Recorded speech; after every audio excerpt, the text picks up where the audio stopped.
Let's turn our attention to weather and Eskom. The power utility says it has contingency plans to mitigate any risks posed by Tropical Storm Eloise. It is expected to hit the eastern and northern parts of South Africa from today.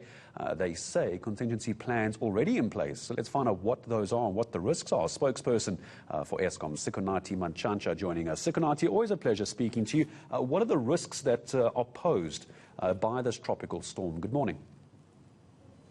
Good morning. The biggest risk was to the Kahora-Basa, the transmission lines from Kahora-Basa, which give Eskom anything between 1,000 and 1,400 megawatts of power.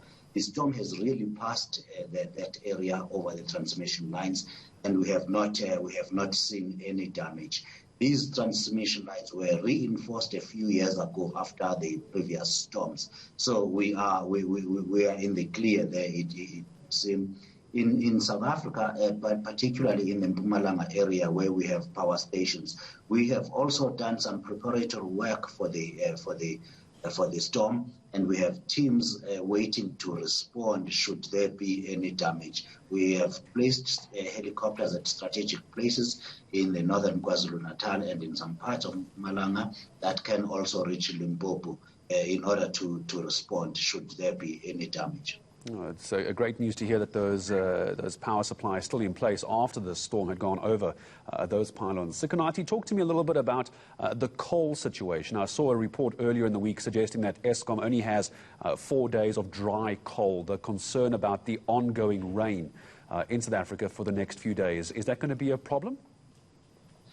We have made preparations particularly with the drainage and the wet coal preparation strategy is in place. It is not correct to say we have only 4 days of dry coal.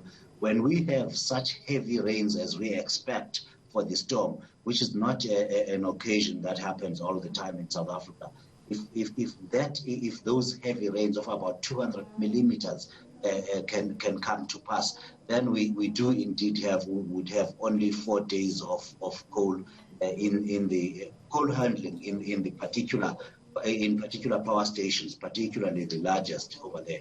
That's because the coal is outside and the mines rail the coal in as it is raining. So they would definitely have problems with flooding.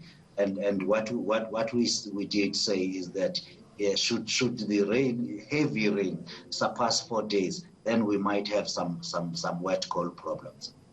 By having some wet coal problems, what you're telling me, Sikonathi, is we could have some power cuts. What I mean, some of those power stations might not be able to generate full power as expected. And of course, depending on the extent of the damage elsewhere, we might then indeed have to implement load shedding.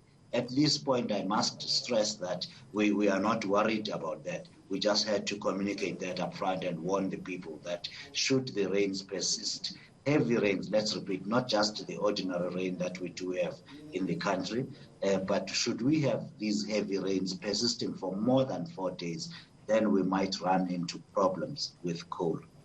All right, let's hope that's not the case. For the moment, though, Sikonathi, thank you very much indeed for joining us here on eNCA.